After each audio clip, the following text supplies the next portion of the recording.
Well, hello, friends. The Dad and Lad podcast back with you after a brief hiatus. Need to apologize to our faithful viewers for our delay in our next episode.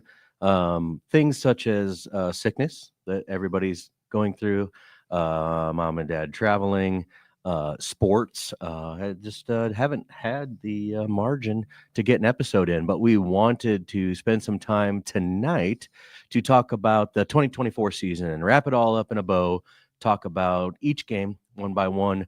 And then a special thing, we've ranked our top 5 plays of the year. We haven't seen each other's plays yet. We did it separately, and we'll figure out where everybody falls here. Micah, your basketball season ended abruptly. What happened? My injury? Yeah. I sprained my ACL playing basketball, and I have a brace on right now, so I'm out for a little bit. 6 weeks, as long as you lay low. Shooting on one leg. Okay. Makes your other leg stronger, I guess. But yeah, so basketball season came to an abrupt ending and might bump into golf season a little bit. We'll see how that goes. So, wanted to take a moment just because today the ACC just announced their awards for the Lady Irish basketball team.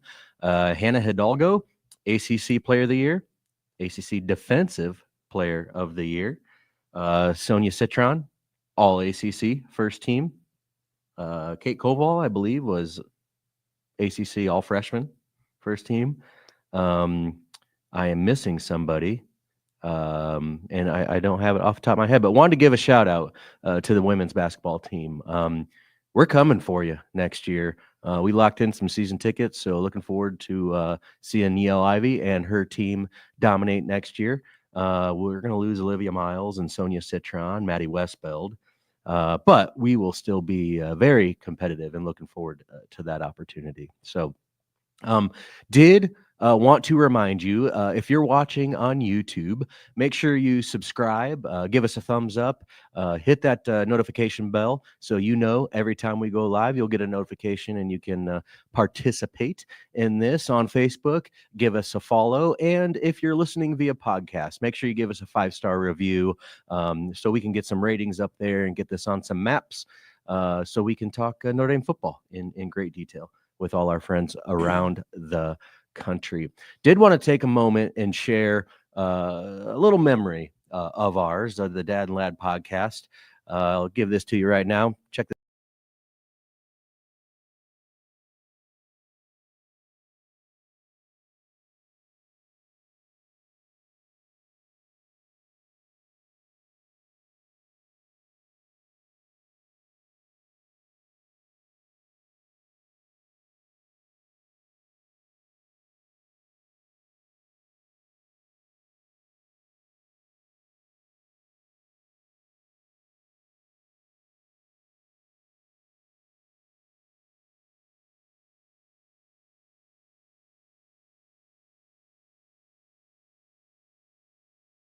My desk at work, special thing to me. So, Micah, let's dive into the 2024 Notre Dame football season. Our opening game, Texas A&M. We're going into the season not knowing what to expect. Little thing called Flex Pub was open on this night. Only open a few nights a year is Flex Pub. Had a gathering at our house. Watched it outside with a fire and a TV outside. It was a brisk August night, if I recall.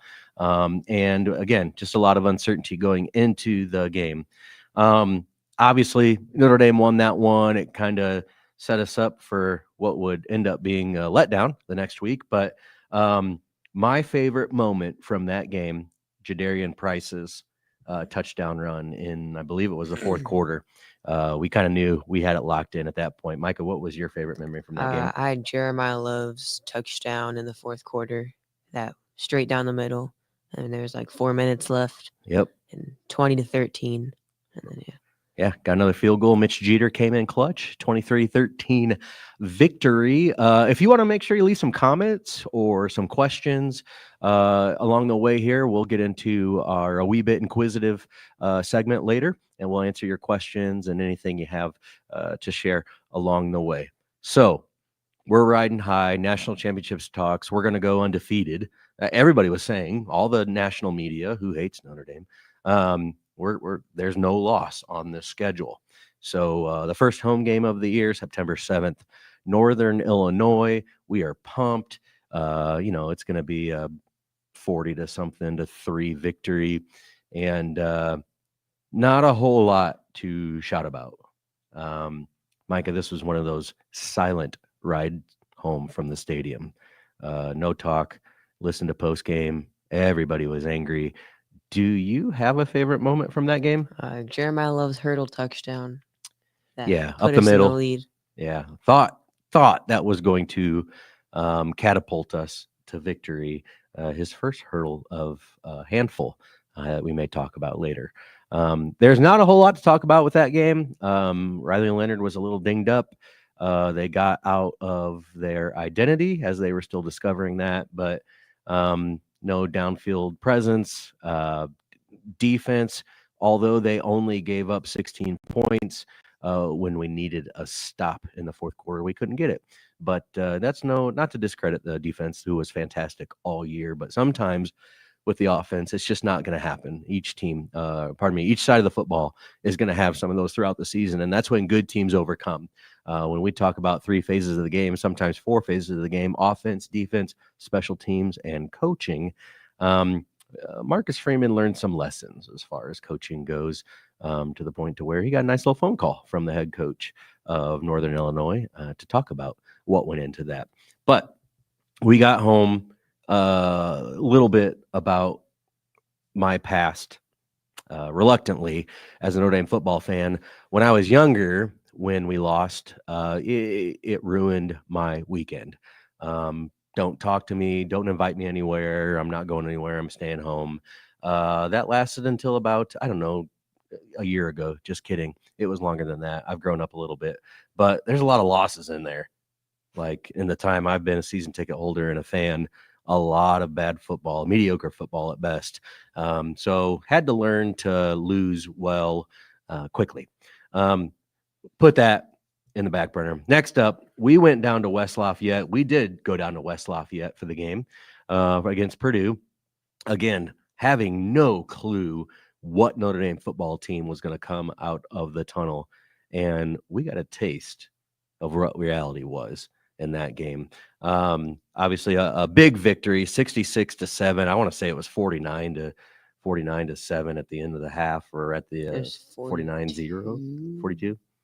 Yeah, we don't have the game sheet in front of us, just final scores. But nevertheless, had a couple Purdue fans sit next to us, get a little chummy with, talk to them a little bit. And they said, man, we're horrible. This is at the beginning of the game. We're not going to hang. And we just lost to Northern Illinois, so I don't know what to expect. Micah, a favorite moment? I had Jadarian Price's run at the end of the half. Oh, yeah. With like 70-some yards. Yeah, with like 10 seconds left. Yeah, that's true. That was great. Yeah, I mean, we kind of knew we had the game in hand at that point. My favorite play was Riley Leonard's touchdown run. I want to say it was in the second quarter as well. Down the sideline from where we were sitting, I swear he stepped out of bounds. I was like, well, all right, whatever. We hadn't pulled away at that point, but by golly, he got in the end zone, and that was my highlight of the game. Ended up winning 66-7, complete and total domination. Purdue had their safety playing 40 yards deep. I think he transferred to Oregon. Did you see that? Mm-hmm. So hopefully, one of the top safeties in the transfer portal. Yep. So I'm sure he'll flourish out there in Eugene. So we come back home September 21st, Miami of Ohio. So again, we got a gamut of Notre Dame football teams here. We ground one out. We lost to a far inferior team. And then we blew out the bottom portion of the Big Ten with Purdue football. So we don't know what to expect with Mac School in Miami of Ohio. It was close. It was 7-3 at halftime. So again, the tone in the stadium was bleak. There were definitely boos as the team came off the field at halftime. But they responded, came back, and ended up with the victory of 28-3. Micah, did you have a favorite memory? Mine was Riley Leonard's touchdown pass to Bo Collins. Oh yeah, that was great down the right sideline there. Yeah, that would be mine as well. I didn't have a favorite moment from that game, but if I had to pick one, that would certainly be it. Bo Collins didn't. I don't know. I'm curious to see how he fares. He in didn't the know drills at the combine. No drills. He'll have NFL Pro Day coming up here at Notre Dame. He'll have some opportunity to shine there. I got a feeling he'll make a roster. Yeah, I don't know if he'll. He said he wants to play special teams. Well, you can make a living. David Bruton, our friend David Bruton, big special teams guy for the Broncos, and a Notre Dame legend.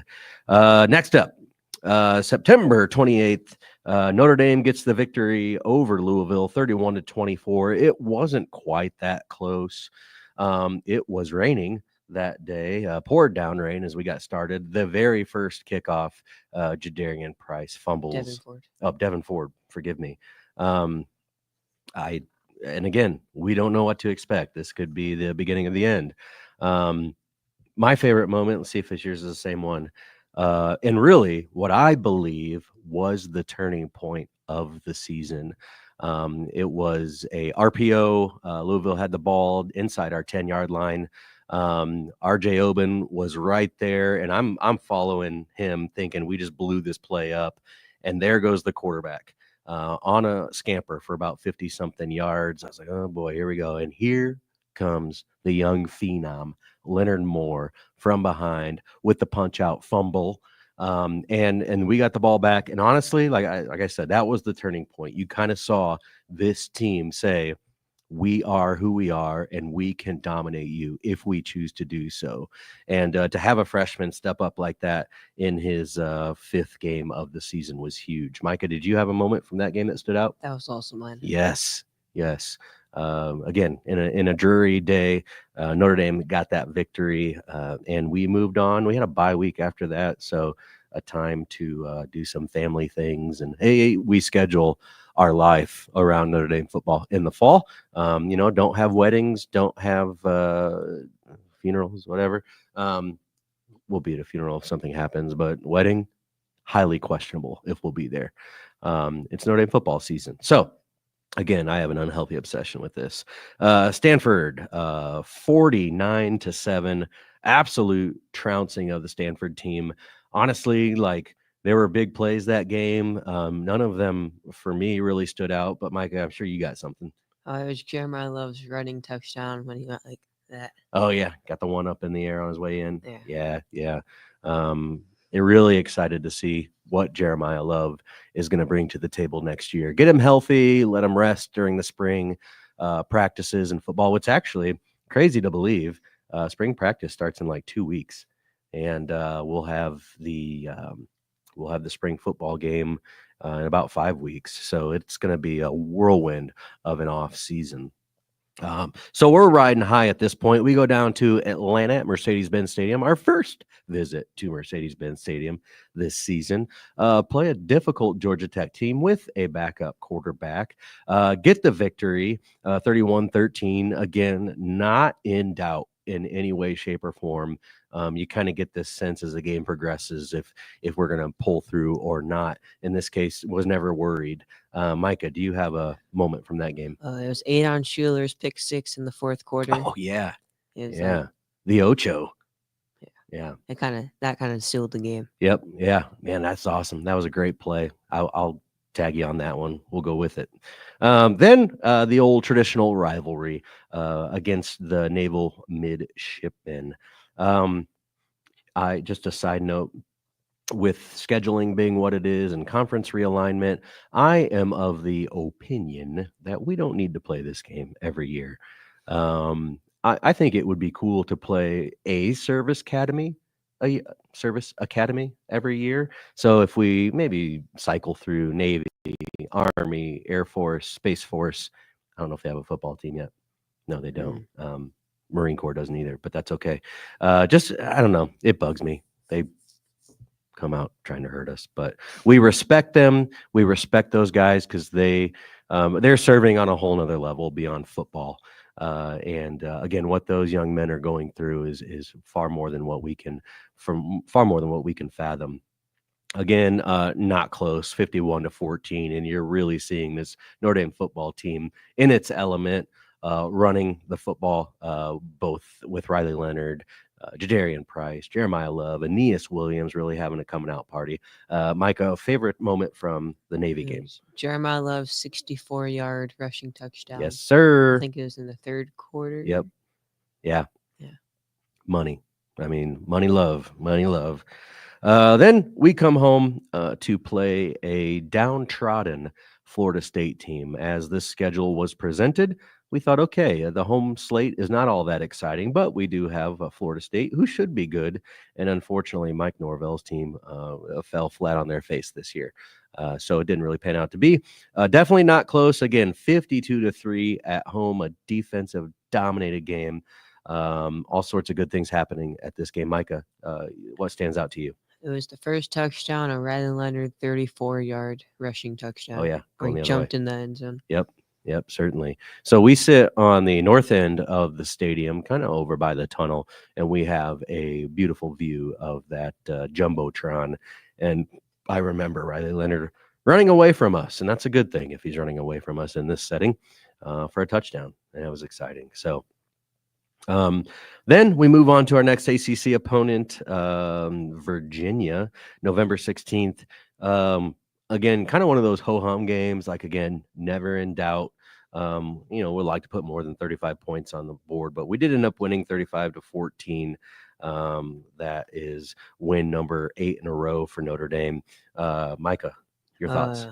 It didn't count, but it was the fake punt. Oh, my gosh. But to Jordan Faze on that went 60 yards for a touchdown. 2 plays back to back, basically, that got called back. And that fake punt was one that, even though it didn't count, that will go down in Notre Dame lore. I've seen a ton of replays of it after the season. It was such a special moment. Credit to Marty Biaggi and crew for scheming that up. Again, another victory. We're riding high, 9-1. Then we play our friends from Army. Again, they come in undefeated. We didn't know, is this going to be a challenge for the Notre Dame football team that still has that doubt of Northern Illinois in their heads? And again, never in doubt. Your favorite play, Micah? It was the Jeremiah Love hurdle, first touchdown of the game. Yep, same. I have that as my wallpaper. Same for me. And that, he got up in the air. He got up. I want to see him dunk. He can dunk, right? Probably. Jeremiah, if you're watching this, tell us if you can dunk or not, or show us even better. If you want to come down here to North Liberty, we'd be happy to lower a hoop and let you show us what you can do. Again, that was my favorite play from that game as well. Finally, as this regular season comes to an end, we're on a 9-game winning streak. 10-1 at this point. We go out to face the Trojans of Southern Cal, a Southern Cal team who had switched to starting quarterbacks. Again, rivalry game, so who knows what could happen. This one was tight. This one made me a little uneasy. To speak to how much my kids mean to me, Macy had a soccer game on this night during this game, and I attended that game and I cheered her on. I also made some random yells because I had the game on at the same time. And I stayed home and I had a friend over. Oh, lucky dog. It was an exciting soccer game, though. I'll never forget. So I have the game on my phone and trying to stay focused on the game in front of me on the pitch. And I can't remember, Riley Leonard threw an interception or something. And it was right when Macy's playing goalie and a ball gets by her. And anyway, thankfully my sentiments were shared between the two venues. So Micah, there's some things that stand out in this game. We did get the victory, obviously, 49-35. Again, not that close. They picked up 2 quick ones in garbage time. So Micah, what stood out to you that game? So I was in between 3. It was the Christian Gray 99-yard pick six. Yes, sir. Pick 6. The Xavier Watts 100-yard pick 6. Yes, sir. And there was a Jadarian Price 30-yard run. Yeah, he had to rumble for that too. That was after Jeremiah Love hurt his knee. Hmm. And again, we kind of saw how that affected him the rest of the season. I went with the back-to-back pick sixes. I mean, we recall the Wisconsin game, the Shamrock Series game in Chicago, where we had a couple pick sixes that went to the house, but nothing compared to what was riding on this game. I mean, getting into the playoffs and possibly hosting the first ever playoff game. Man, that was, I had to roll down my window and just scream out the car because we were driving at that point of the game, and to hear Tony Simeone and Ryan Harris on the Westwood One radio broadcast, just the, I don't know, it's kind of nice to have Notre Dame fans cheering with you from the booth. So that's compared to the home football TV broadcast, which is kind of what I feel like right now, very dull. So that locked us in to the college football playoff. Where we would fall, we didn't really know that Sunday. First time they did the selection show, and we fall to 7th. That's fine. We're hosting. That's all we were really worried about, wanted to host. And man, did we get hyped up for this game. We knew it was going to be cold. There was snow on the ground all week long. Game day's going to be there. Game day is going to be there. We went to Dunham's and packed up on heated socks and fleece lined pants and all sorts of stuff to make sure that we don't have a problem getting through the game warmly. And then the day finally happens. Night game, hosting the first ever college football game against the Hoosiers of Indiana. And again, playoff football, everything is on a whole another level. We think NFL football is something. Man, I can't put into words what that game was like. The atmosphere, Notre Dame fans were amazing. The atmosphere at the stadium was rocking. They really went all out, and I foresee many opportunities for that in future playoff appearances. So again, that game, Notre Dame came out swinging. Could go into detail of the game, but what was the play that stood out to you? I bet we have the same one. Probably. It's like Jeremiah Love, 98-yard touchdown. As soon as he hit the line of scrimmage, he gone. We knew it. And he couldn't even run at 100%. That tells you how fast Indiana is or is not, to the point to where he could look up at the scoreboard on his way down the field and say, yeah, I can let up a little bit, protect the ball, and walk into the end zone. That is a play I will never forget. It goes along with Josh Adams' touchdown run on senior day at Wake Forest, 2015, I believe. We are at the 2-yard line, same exact spot. And unfortunately, I had a lot of water that day and had to use the restroom, and I missed the play. I heard it on the radio and came in. I said, I'm never going to do that again. Saw this one. It was fantastic. So yeah, got the win there, 27-17, and got the big win. And then next round, Georgia Bulldogs. And again, we haven't won a big football game like this in years, in my adult life for the most part. Last win was 94 in the Cotton Bowl against Texas A&M. That was a Lou Holtz coach team, if that tells you, 30 years prior. And here we go against the Georgia Bulldogs. We're at home. I'm nervous. I'm pacing.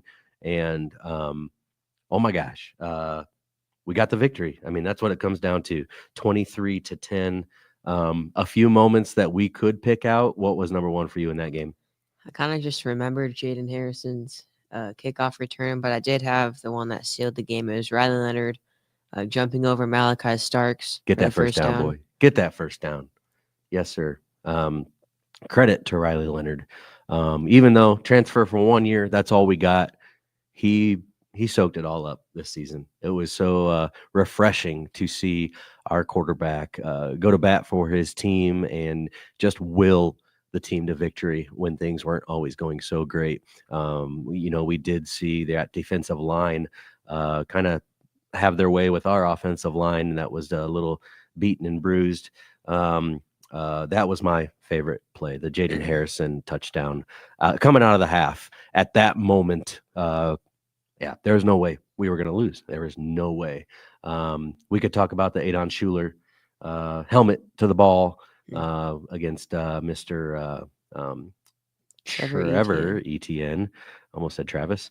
And again, like this team was just ready to go. We know a Marcus Freeman coached team is going to come out swinging now. Like this is the future of Notre Dame, and we're excited about it. So, oh my gosh, we won the Sugar Bowl. Can't believe it.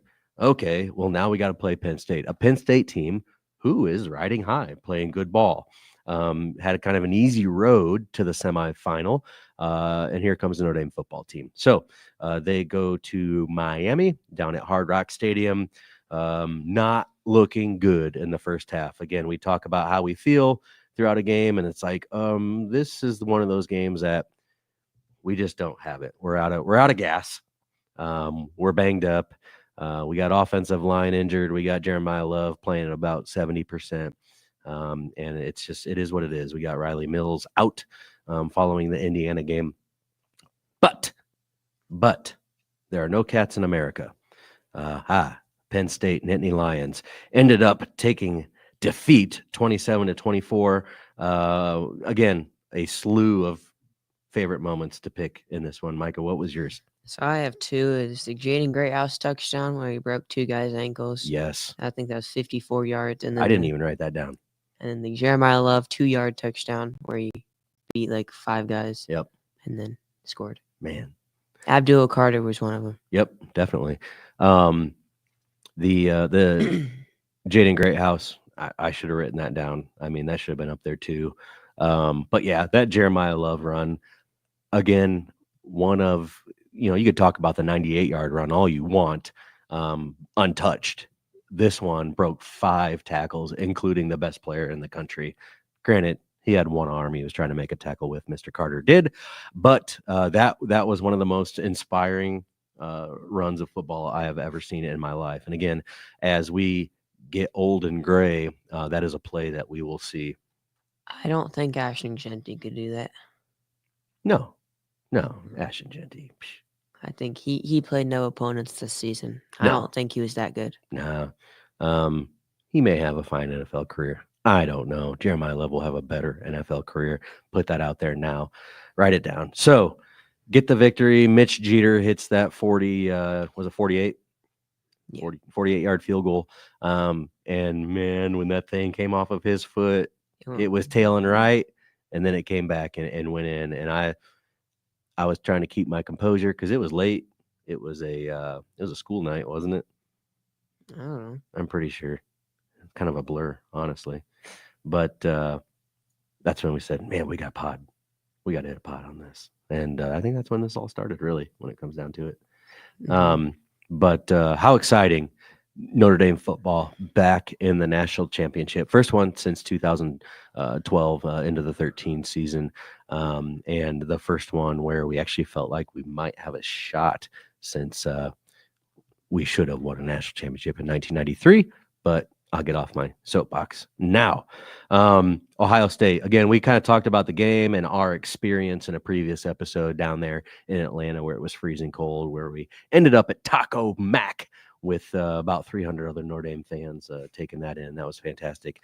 Had a great thought that we could get this puppy done against Ohio State. Unfortunately, it just wasn't meant to be. Again, made a game out of it in the second half. But Micah, do you have a favorite memory from that game? So mine were both of Jaden Greathouse touchdowns. I couldn't really pick one. Yeah, They right were there with you. Pretty cool. Yep, definitely. And that was our season. Again, seasons that come few and far between. You don't know when or if you're going to get back to that place. But man, seeing Marcus Freeman in the tunnel, kind of hidden from everybody while that confetti was falling, soaking that all in, and that feeling of defeat and how close they were. This team learned what it means and what it takes to be a top-tier football program.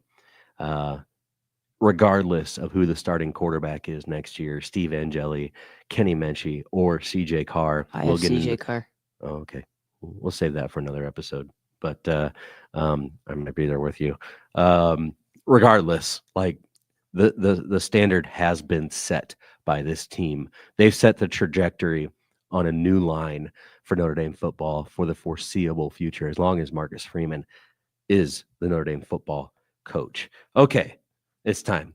Our top 5 moments from the 2024 Notre Dame football season. We do have some honorable mentions. We want to go through those. Again, we have not seen each other's list here. So, Micah, let me throw out my honorable mentions, and then you can follow. One of my honorable mentions was that Texas A&M game. Jadarian Price's run that kind of it just propelled us to victory. Riley Leonard's touchdown run at the Purdue game that we talked about, and then Jeremiah Love's hurdle or hurdles, you could say. Every hurdle was special. The one at USC was gravity defying just because he went like 12 feet off of one good leg, and then his hurdle against Army was something to behold as well. Micah, your honorable mentions. Jeremiah Love's 2-yard touchdown against Penn State, and then Jaden Greathouse one-handed catch in the national championship Awesome. for a touchdown. Yep, definitely. So let's get into the top 5. We'll start at 5 and go down to 1. Micah, why don't you start? What's your 5th best play of the year for you? Still didn't count, but I had the fake punt against Virginia. Oh, man. I didn't actually consider that since it didn't count, but a special play nevertheless. Mine was the Leonard Moore strip sack or strip fumble against Louisville. Again, that trajectory changing play where the team galvanized and came together. How about number 4, Micah? Jeremiah Love's touchdown in the 4th quarter against Texas A&M. Yes. Fantastic. My number 4 was Jaden Harrison's kickoff return in the Georgia game coming out of halftime that, in my opinion, sealed the deal for that game. Number 3. Christian Gray, 99-yard pick 6 against USC. Mine's right there. I put those two together, the back-to-back pick sixes, as my 3rd favorite play from this season. Again, just super special. Number 2, as we get ready to get to the top here. I had Mitch Jeter's kick against Penn State to win the game. That mattered. It was special and it counted. And if that didn't happen, we wouldn't be sitting here talking about a national championship. I actually didn't have that on my list. Mine, number 2, was the 2-yard touchdown run against Penn State by Jeremiah Love, where he just said, I am not going to be denied the end zone. And again, from Notre Dame perspective to, I mean, you heard if you watched the broadcast, just one of the most powerful and driven runs you've ever seen by any running back, let alone a Notre Dame running back. And finally, our top plays from the 2024 football season. Micah. I had Jeremiah Love's 98-yard touchdown against Indiana. I think that's a lot of people's top play. Yep. I think it was Notre Dame's top play too. I don't think it's been years since I have heard the stadium that loud. The roar as he just got past the line of scrimmage, like you knew he was gone. And once he got past that safety, oh my gosh, so cool. The fireworks and the music that was playing and the fight song and everything that goes into that. Such a special atmosphere to take in for the dad and lad. Micah, any other thoughts to wrap up on the 2024 football season? Nope. Okay. Well, I think that's going to do it for tonight. As we get ready to go into spring football, we're going to talk about some things upcoming with the 2025 football team, some thoughts to share with that.